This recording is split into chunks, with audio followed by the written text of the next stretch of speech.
कक्षा 10 के विद्यार्थियों, आज हम स्टार्ट करते हैं आपका सब्जेक्ट साइंस।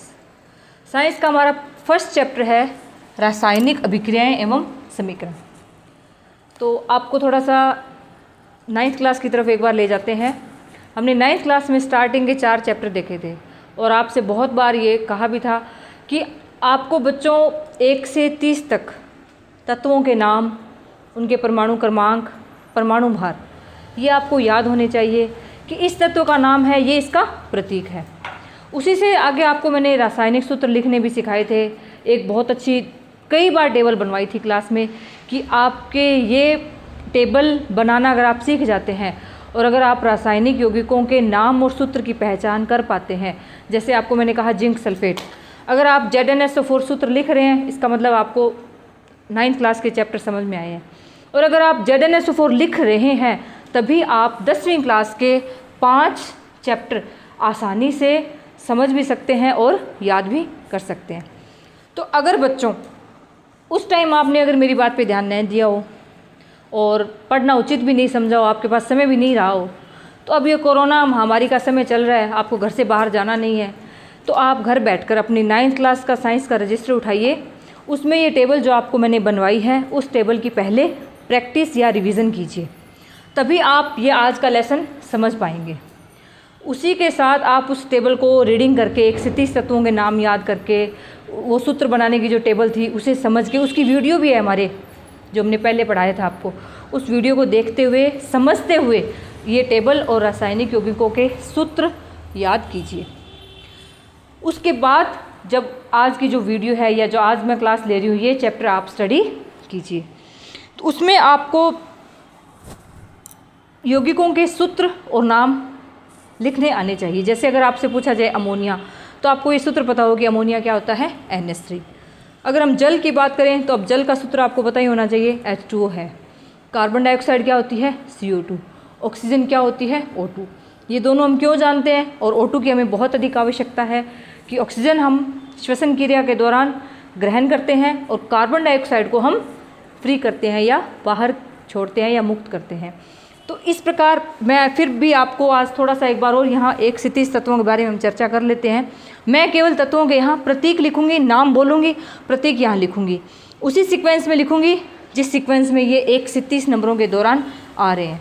तो आप ये पहले आज 1 से 30 तत्व याद कीजिए, उसके बाद हम यहाँ से आगे समझते हैं।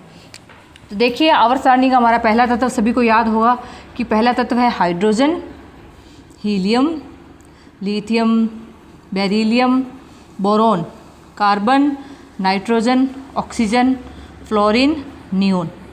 10 तत्व आगे, sodium, magnesium, aluminium, silicon, phosphorus, sulphur, chlorine, argon, potassium, calcium. 20 तत्व। 20 तो हमने 8वीं क्लास में भी याद किए थे, 10 और आपको याद करवाए थे।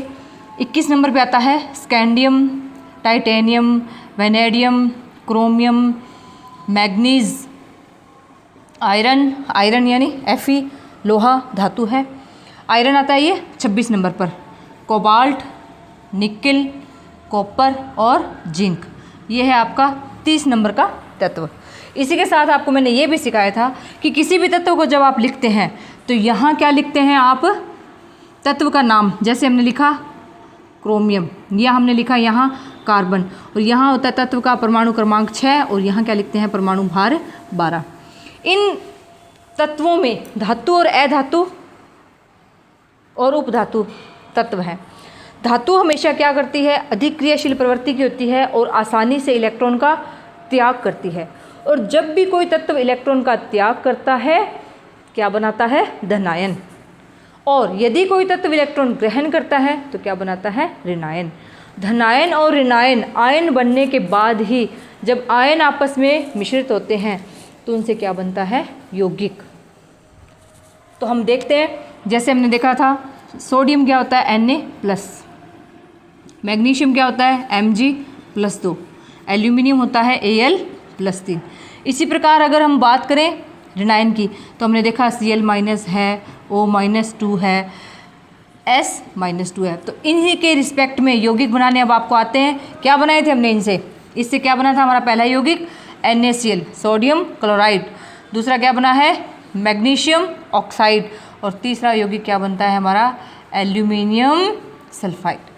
तो ये हमारा यहाँ तक का थोड़ा सा रिवीजन है, ये हमारा टॉपिक था 9th क्लास का। आज हमारा चैप्टर है रासायनिक अभिक्रिया।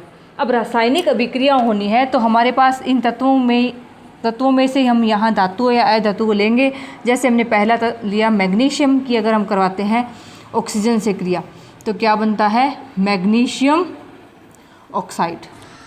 तो Mg+O2 ने जब अभिक्रिया की MgO बना, द्रव्यमान संरक्षण के अनुसार इसका द्रव्यमान कितना आ रहा है 56 ग्राम। हम दाईं तरफ हमने बात की उत्पाद बना है मैग्नीशियम का, हमने कितना लिया द्रव्यमान 24 प्लस ऑक्सीजन का कितना लिया 16, तो ये कितना हो गया 40 ग्राम। क्या ये यहाँ द्रव्यमान संरक्षण का नियम लागू हो रहा है? बिल्कुल नहीं हो रहा।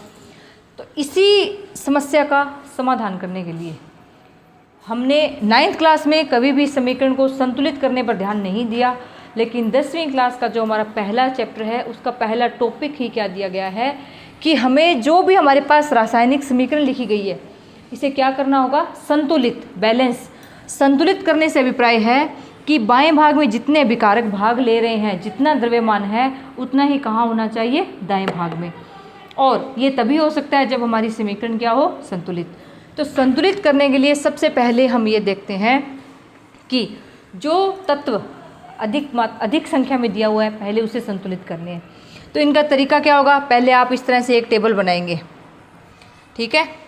आप यहाँ लिखेंगे आपके पास कितने तत्व हैं, एक तो क्या है हमारे पास मैग्नीशियम और एक क्या है ऑक्सीजन। ये हमारा लेफ्ट हैंड साइड है, ठीक है, और ये हमारा क्या है राइट हैंड साइड।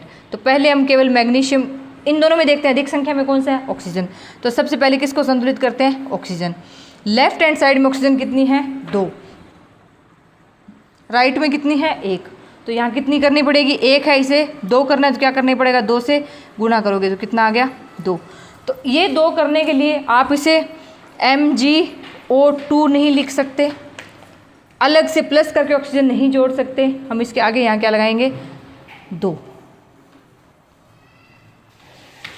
हम इसके आगे यहाँ क्या लगाएंगे 2। अब देखिए आप लेफ्ट और राइट हैंड साइड में ऑक्सीजन संतुलित हो गई। सेकंड हम देखते हैं, हमने तत्व लिया यहाँ मैग्नीशियम, क्या लिया बच्चों मैग्नीशियम। अब आप बताइए मैग्नीशियम की संख्या राइट हैंड साइड में कितनी है 2 है और लेफ्ट हैंड साइड में 1 है। तो यहाँ तो हमने मैग्नीशियम देखे कितने हैं 2, लेफ्ट हैंड साइड में 1 ही मैग्नीशियम है, इसे हम 2 बनाएंगे तो किससे गुणा करेंगे 2 से। तो आप यहाँ मैग्नीशियम को किससे गुणा करोगे 2 से। तो अब कितना हो गया ये 2Mg+O2, क्या बनेंगे इसे 2MgO। अब ये एक संतुलित समीकरण है। अब इसमें जब आप द्रव्यमान निकालेंगे तो दोनों तरफ का यानी लेफ्ट हैंड साइड और राइट हैंड साइड है इसका द्रव्यमान क्या आएगा पूरी तरह से इक्वल आएगा। कैसे कि हमने MgO का 40 निकाला था, 2 से गुणा किया यानी कितना हो गया ये, इसे इंटू 2 कितना आ गया 80 ग्राम। यहाँ हमारे पास 56 पहले से था, अब मैग्नीशियम हमारे पास 2 है तो हमने इसमें क्या ऐड किया 24। जैसे हमने 24 ऐड किया तो यहाँ भी द्रव्यमान हमारे पास कितना हो गया 80 ग्राम। तो ये हमारे पास अब ये क्या है एक संतुलित रासायनिक समीकरण, ठीक है। तो हम इसे स्टेप बाय स्टेप आपको मैं इसे लिखवाऊंगी और एक बार 3 या 2 या 4 एग्जाम्पल और भी इस बारे में आपको बताऊंगी। तो आज की मेरी क्लास इसीलिए है बच्चों कि आप सबसे पहले तो आज अपना 1 से 30 तत्वों के नाम, परमाणु क्रमांक, परमाणु भार याद कर लीजिए। उससे जो संबंधित मैंने आपको यौगिकों के सूत्र लिखने सिखाए थे उसकी आप एक बार रिवीजन या प्रैक्टिस कर लीजिए। उसके बाद आज की ये छोटी सी एक क्लास है, आप इसे समझिए। इसके बाद नेक्स्ट क्लास है उसमें फिर से मैं आपको ये संतुलित करना सिखाऊंगी, और जो संतुलित करना की जो तरीका है या मेथड है इसे हम हिट एंड ट्रायल मेथड के नाम से जानते हैं। 10वीं क्लास में हमारा जो फर्स्ट चैप्टर है उसमें हम रासायनिक अभिक्रियाएं लिखेंगे और संतुलित करेंगे। तो संतुलित करने का जो तरीका है या मेथड है उसे हम किस नाम से जानते हैं, हिट एंड ट्रायल मेथड। तो प्यारे विद्यार्थियों, आज आपसे मेरी यही रिक्वेस्ट है कि आप अपने 9th क्लास का रजिस्टर उठाइए, थोड़ा सा रिवीजन कर लीजिए ताकि हमें 10वीं क्लास में कोई भी ज़्यादा परेशानी न आए। Thank you.